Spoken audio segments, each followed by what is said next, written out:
Hello and welcome everybody, this is Grandmaster Sam Shankland, and today I'd like to start a new series, and this one will be on maneuvering.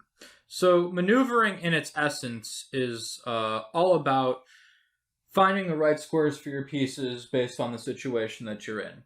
Generally, you think of it as in pretty consistent pawn structures. I wouldn't think maneuvering is super common in very dynamic positions, but sort of in a position where you need to find good squares for your pieces is where being a skillful maneuver will come in handy. And in my opinion, the ultimate guide to study if you look at maneuvering and finding good squares for pieces is Anatoly Karpov. He was the world champion for many years, and I think that by far his biggest strength was just his natural sense of where to put his pieces. So I can offer some advice generally for how to approach positions when you're looking to figure out where to put your pieces. And the biggest one is always ask yourself in every single position of all my pieces on the board, which one is the least effective? And then once you've decided that, the next question you should ask yourself is, where are my opponent's weaknesses, or what is my opponent's idea? That way you can sort of think about which piece you need to improve and whether you should be bringing it in to attack weaknesses or to defend against threats or anything like that. So here, this is a game played between Karpov and Spassky in the 1974 candidates, which really was basically a world championship because because Fischer didn't end up defending his title in 1975. In any case, we got this position here, and Karpov sort of had to think about how to maneuver. And right now, the first thing we're going to notice is that bishop c5 is a problem. White does not want to allow this move to happen. That will trade off his good bishop. And so, given that he cannot save his bishop pair right now, Karpov started off by figuring out the best way to deal with bishop c5. So if you guys want to pause your videos for a moment, and I'll let you guys figure out what you might play. Okay, so if you want more time, please keep your videos paused. White played bishop g4, which in my opinion is the best move. He isn't going to be able to prevent Black from taking his bishop pair back, but given that this is the case, he would be better off losing the light squared bishop for a knight than just trading the dark squared bishops, because ultimately the light squared bishop is a bad bishop locked behind some pawns. He'd rather keep the dark squared guy alive. So after bishop g4, White is now threatening rook d1, which would just end the game because of the pin. So Black needs to immediately kick this bishop with h5, which he does. And after bishop takes d7, queen takes d7, queen c4, which is very natural. It feels like White's position makes a lot of sense right now. And the black pawn structure is a little bit dubious, and White seems a bit more active. As such, I believe White is better, but it takes some very accurate play to push this advantage to the maximum potential.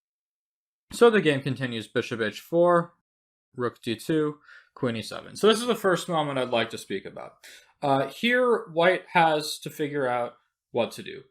He seems to have a nice position, but at the same time, Black doesn't actually have any weaknesses he can really target, and bishop c5, which seems like it would win an exchange, would fail to queen g5, and the white rook is counterattacked on d2, and Black is once again absolutely fine.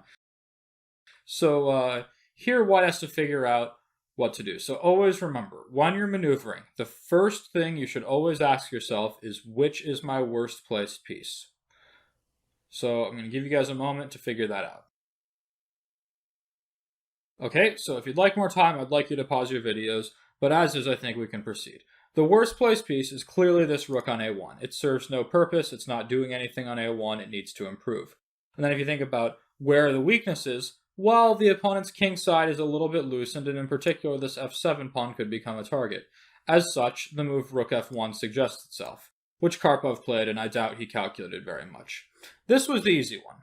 Next up is tougher. So Black plays rook fd8. White now has to think again. At this point, Black is contesting the open d-file, and if he gets enough time, Black should be totally fine. So, this is a really tough question, but Karpov found an excellent move here, and in my opinion, the only one that maintains an advantage for White. So I'd like you guys to pause your videos, take as much time as you need, and figure out what White should play.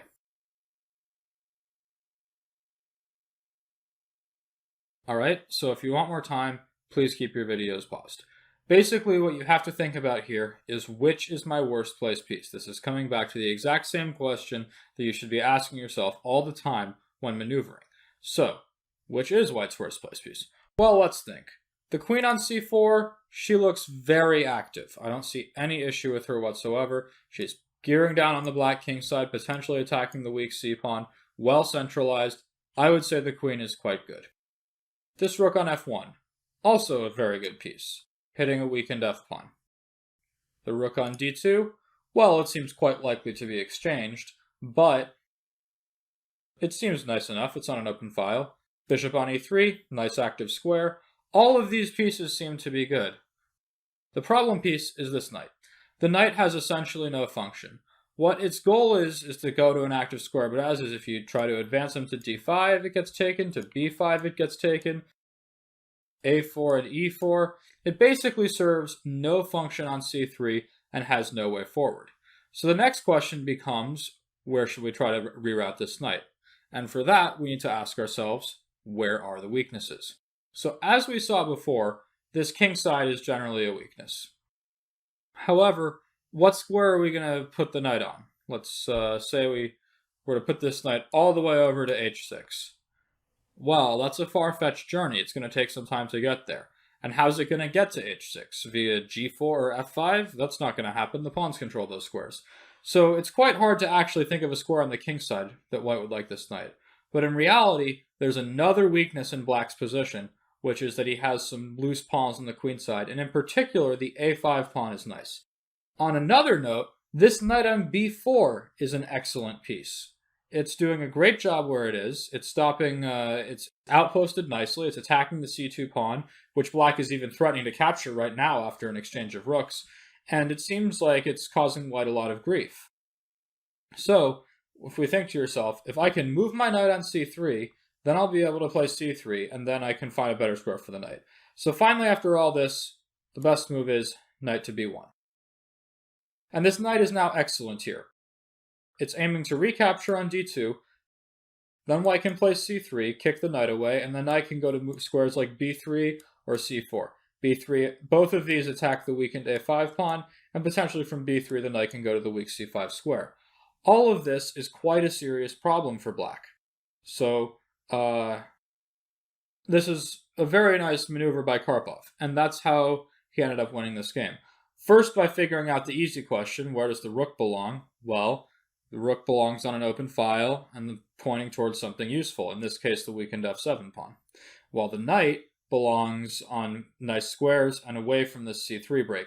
But it was very critical to realize that this knight on c3 is poorly placed, because normally you look at that knight on c3 like, yeah, you know, it's controlling some central squares, it's not so bad, but actually it was white's worst piece, and by moving it, white retains a big advantage. So, the game continued queen b7, and now white correctly chose not to play c3 just yet. He would like to, but the problem with c3 is that black can take this and then potentially play a move like knight c2, and I would think this is at least a little bit annoying and something white would like to avoid. So,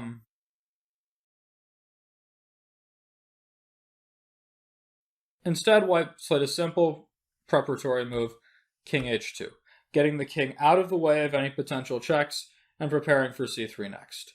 And indeed, after king g7, c3, the knight was forced to retreat. Now, white has another decision to make. He's figured out that his knight was poorly placed on c3, correct, and he's expelled the black knight from b4. That's all fine and good, but he still needs a plan to move forward.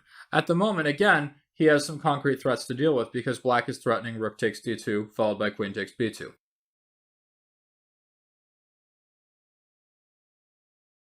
So again, let's ask ourselves 3 questions. Worst placed piece, where are the weaknesses, and what's my opponent's idea? So, pretty quickly we're going to land on the knight on b1 being the worst placed piece. It's on its starting square, and I know we just moved him there from c3, but the goal with knight b1 wasn't to stay on b1, it was to find greener pastures. And so we think, well, where would it be better? And you could look at a lot of areas, but now that the black queen has gone to b7, he's abandoned the king side a little bit. And you might think to yourself, well, wait, what if white were to play something like knight d2 to f3 to g5? And actually, this would be really, really problematic for black to deal with.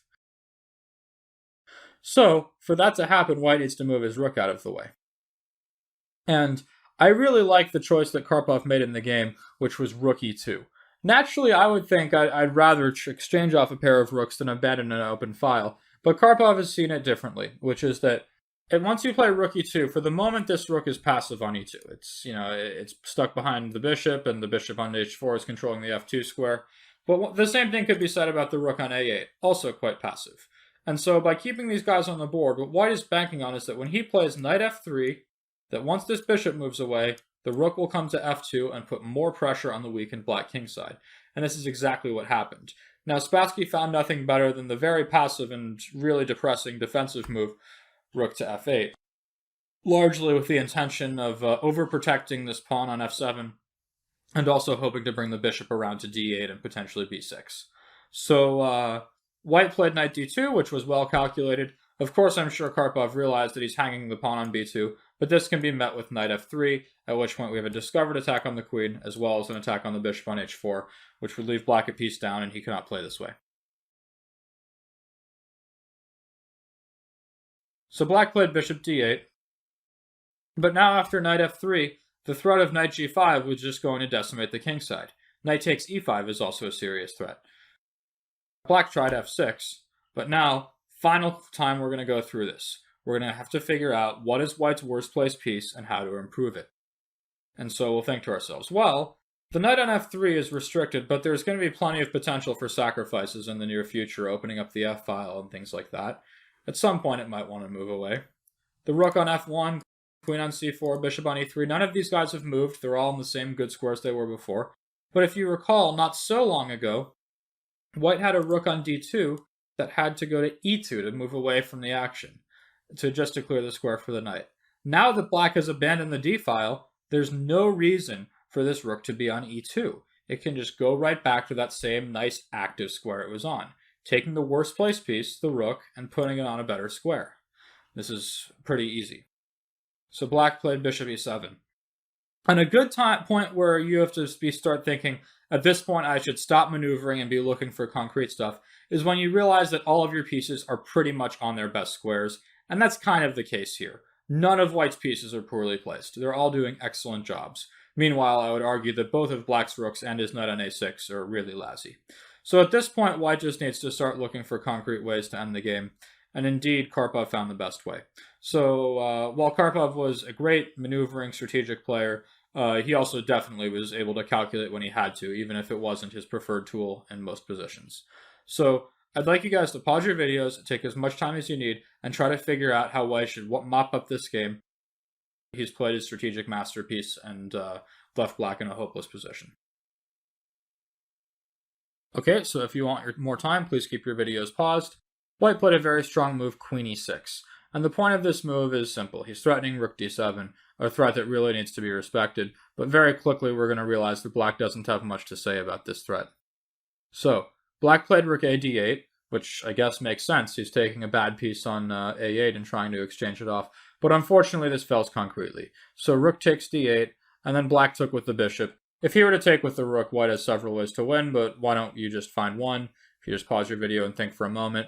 And if you want more time, please keep your video paused because I'm about to go forward. I think the most convincing win here is simply knight takes e5, and white has won a clear pawn and is ready to play queen f7 with mate, and f takes e5 would fail to rook f7 check.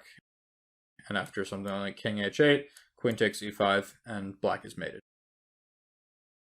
So rook takes f8 was impossible on account of this weakened f7 square, so black tried bishop takes f8, bishop takes d8, but this was also insufficient. So once again, how are we going to crash through? At this point, white, I'm sure, calculated it all the way out to the end of the game, but still, asking these three questions is going to prove helpful once again. What is my worst placed piece? Where are the weaknesses? And what's my opponent's idea? At this point, black doesn't really have an idea other than just survive, so that's not especially relevant. But the weakness is pretty clear. The d-file is wide open, and I would say now that you no longer have a knight takes e5 trick, the rook on f1 isn't really that great. I mean, the pawn on f6 is pretty solid. So the next move calls attention to itself, rook d1. And at this point, white is threatening rook d7, which would end the game immediately, just completely crush black. And unfortunately, black can't overprotect the 7th rank with rook f7 on account of the hanging bishop on d8. So black tried knight b8, but this is pretty futile. It stops rook d7 check, but here white just has a winning tactic, so I'll ask you to pause your video for the last time to try to figure out what it might be. I'm about to go in 3, 2, 1. I hope your video is paused. Bishop c5. Attacking this weakened rook on f8 and preparing to bring the bishop in. And after rook h8, one last finesse, rook takes d8. And the game is over. Here Spassky resigned because after rook takes d8, bishop e7, white has a fork on the rook on d8 as well as the pawn on f6. And if queen takes f6 check happened, black will just get mated. Black's only defense would be something like rook f8. But after bishop takes f8 and queen takes f6, white's going to win 3 or 4 pawns, and that's kind of that. So I thought this was a great game by Anatoly Karpov, one of the best strategic masterpieces of his career. But there were certainly many others, and hopefully I'll be able to speak about them in future videos. So until the second one of the maneuvering series comes out, this is Sam Shankland. Thanks for watching, and have a good day.